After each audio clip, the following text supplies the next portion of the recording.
Today we're looking at a video claiming that Iran attacked ships in the Strait of Hormuz and that the United States responded immediately. Now, if this situation escalates, it could impact global oil supply, shipping routes, and potentially military tension in the region. So in this video, I'm going to react to the claims, pause here and there, and kind of break down some of the stuff and tell you kind of what's actually happening and why it matters. So with that being said, let's watch this and see what they're saying. Iran just used the one piece of leverage that it has. Control over the Strait of Hormuz has been the Iranian regime's trump card, and it's just played that card in devastating fashion. What Iran...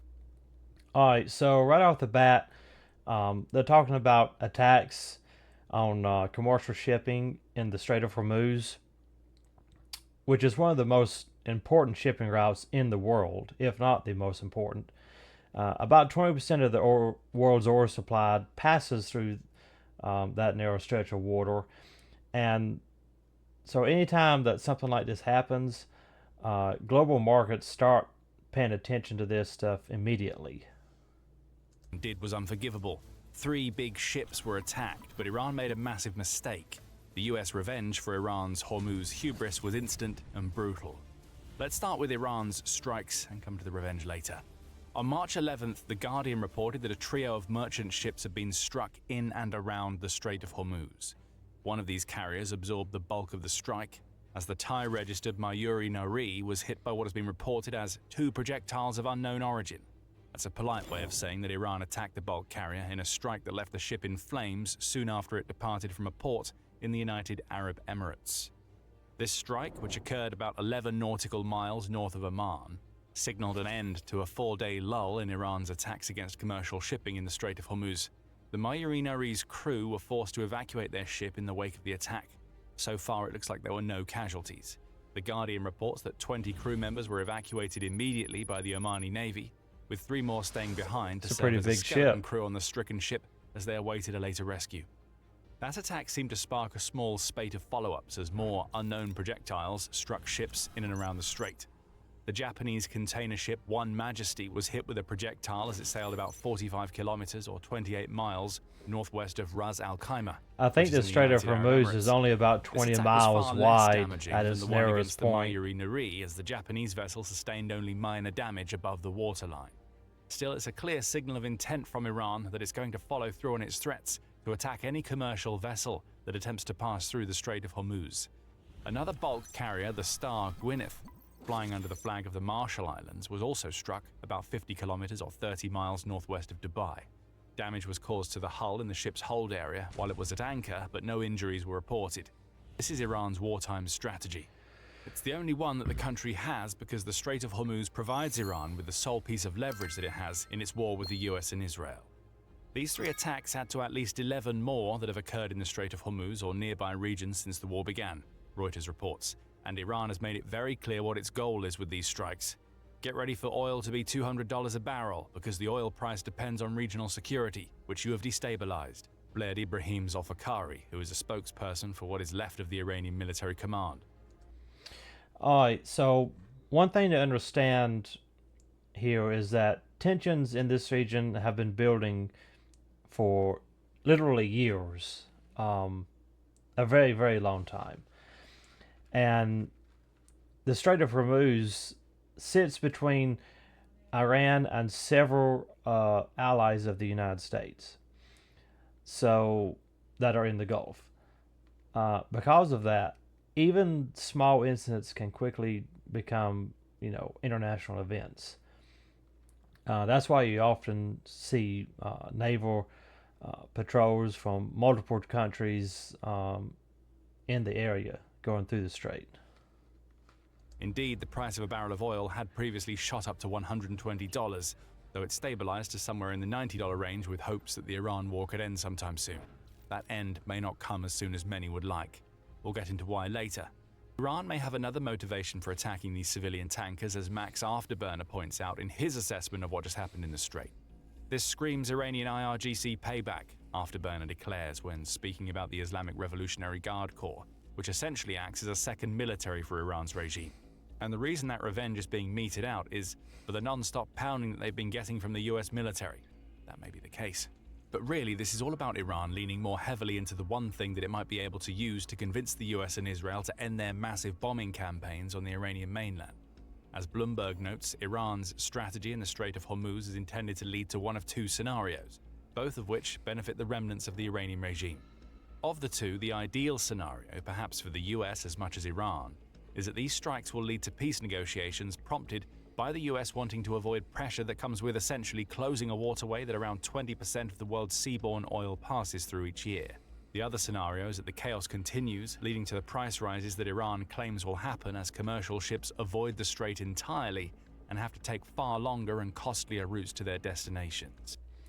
I don't know if Iran is going to surrender or come to like a peaceful resolution to this.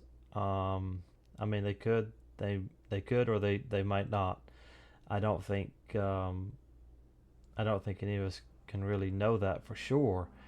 But on the other hand, Iran can't really export their oil either if they're blockading the Strait of Hormuz, because you have the U.S. Navy on either side of it, so they can't really go through. So I'm curious to see, because that's going to start hurting their economy as well. So I'm curious to see what's going to be the long-term play here. This is what we mean when we call the Strait of Hormuz Iran's only piece of leverage. Forbes goes a step further in a March 9th article that was published just a couple of days before the three attacks, calling Iran's strategy in the Strait of Hormuz the country's real nuclear option. The US doesn't have to worry about a nuclear weapons program that hasn't reached maturity, Forbes argues. The real concern, and the one that Iran is trying to create right now, is that Iran pulls the strategic lever on the Strait of Hormuz by making it impassable for an extended period of time. Iran might even be able to follow through. At its narrowest point, the Strait of Hormuz is about 21 miles wide. That may sound spacious, but tanker traffic does not spread across the entire waterway, Forbes says. It's close enough. It adds that shipping traffic through the strait doesn't have free rein to sail wherever it wants.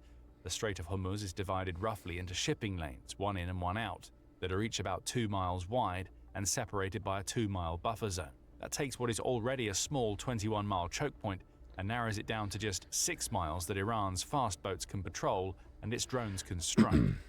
The March 11th trio of strikes proves that Iran can indeed cause major problems in the Strait of Hormuz. But the US has a little something to say about that.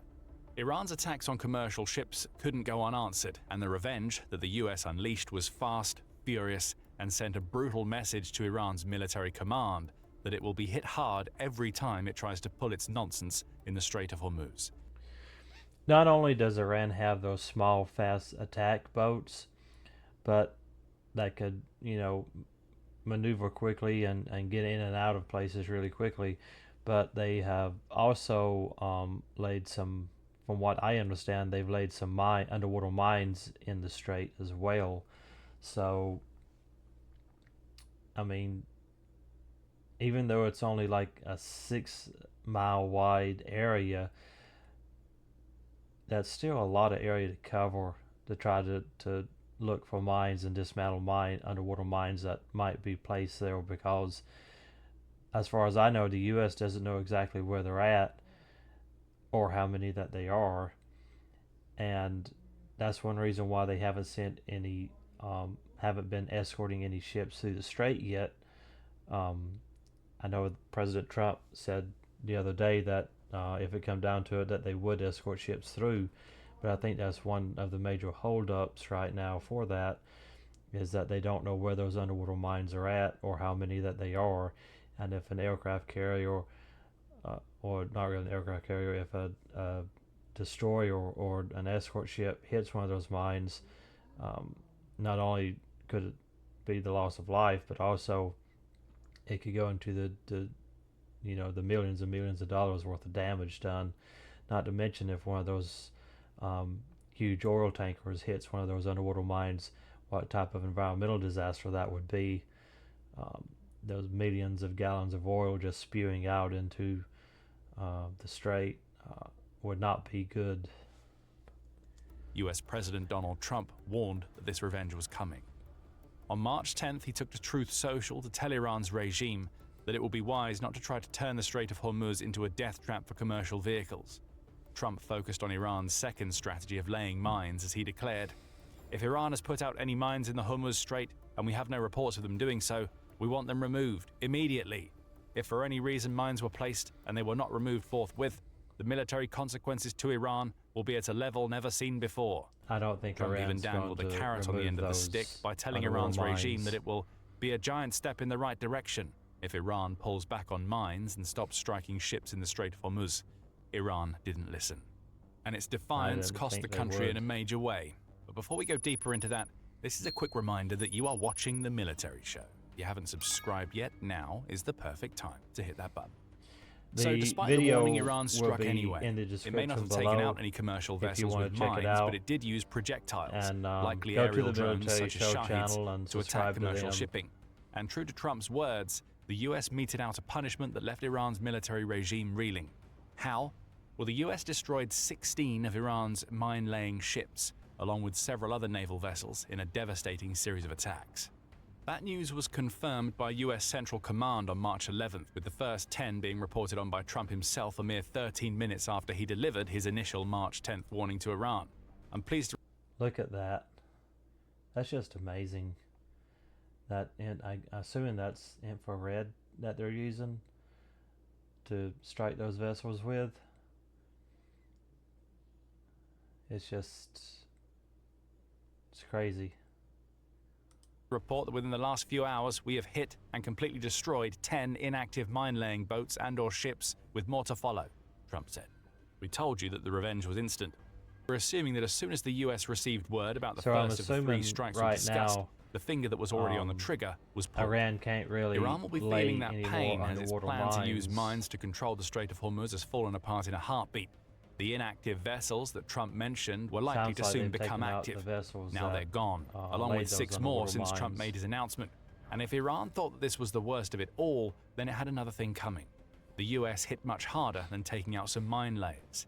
Entire classes of Iranian warships have been taken out in response to Iran's actions in the Strait of Hormuz. That's according to Afterburner, who provides a roundup of the devastation caused to Iran's navy.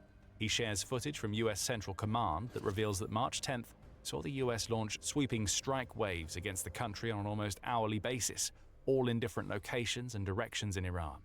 Among the casualties of these massive and sweeping revenge strikes were the last 4 of the Shahid Soleimani-class corvettes that Iran had in its fleet, which means an entire class of warships has been wiped off the map. The US is aiming to be unpredictable, dynamic, and decisive with these strikes, and it's working. I don't Iran think the has no Iranian Navy answers. stood a chance. At least the against bulk of its US Navy. warships aren't able to defend themselves against America's superior firepower. And though Iran will be reeling from the US revenge strikes, it does still have options in the Strait of Hormuz that it's going to try to use. Stick with us because we'll be revealing what those options are in just a few minutes. But before we do, it's worth exploring the sheer scale of the US strikes since the war began. After the dust had settled on America's brutal retaliation for Iran's Strait of Hormuz attacks, the numbers started rolling in. The US now claims to have struck over 5,500 targets since it began Operation Epic Fury in late February, with more than 60 of those targets being Iranian warships. A little clarification is needed. 60 Iranian warships and 5,500 targets hit. That's a lot. That is really a lot. Needed here. When the US says it hit more than 5,500 targets, that doesn't mean it rattled off 5,500 bombs and missiles. The amount of munitions used will be even higher, especially when it comes to Iran's looks like a hardened targets such as F-35. underground bunkers, which I need think to be that hit is an several times over F-35. before they're taken out of the picture. What we're seeing here is an overwhelming amount of precision strikes being carried out by the US, and hundreds of these strikes were added to the list after Iran's regime failed to heed Trump's warning about the Strait of Hormuz. Losing its mine-laying ships was already bad enough for Iran, but to have the US hitting it all over, practically on the hour, every hour, has shown Iran's regime that for every commercial ship that it manages to damage with a drone, the US will utterly destroy key military nodes, vessels, and anything else that its missiles and bombs can target inside Iran. The only thing with Iran with the drones that they use, I read somewhere that they only cost like I think between $20,000 and $30,000 each to produce. And the cost of the missiles that we're using to destroy some of those drones is in the, from what I understand, hundreds of thousands, if not millions of dollars, especially when you start getting into guided um, missiles, and especially things like tomahawks and ballistic missiles. You can really get into a lot of money very quickly. The advantage that Iran has here is those drones are cheap to produce, and they probably have a stockpile of them. And by anything else, we literally mean that the US can pick and choose its targets because Iran isn't able to stop any of this. The one thing that the US has to be wary of is that 5,500 targets struck and far more munitions than that used isn't sustainable over the long term. Yep. Preston Stewart raises this point in his analysis of Iran's Strait of Hormuz strikes and the immense retaliation that came from the US. He notes that 5,500 targets struck would average out to about 500 targets per day, and that could be a problem in the long term. That's a lot. These of cannot all targets be to done hit with in each standoff day. munitions, 500. Stewart says when talking about maintaining a 500 per day strike rate. He adds, "We have a lot of Tomahawks. We do have a lot of ATACMS. We do have a lot of long-range cruise missiles. We do not have enough to be carrying out 500 attacks a day, every day for the foreseeable future."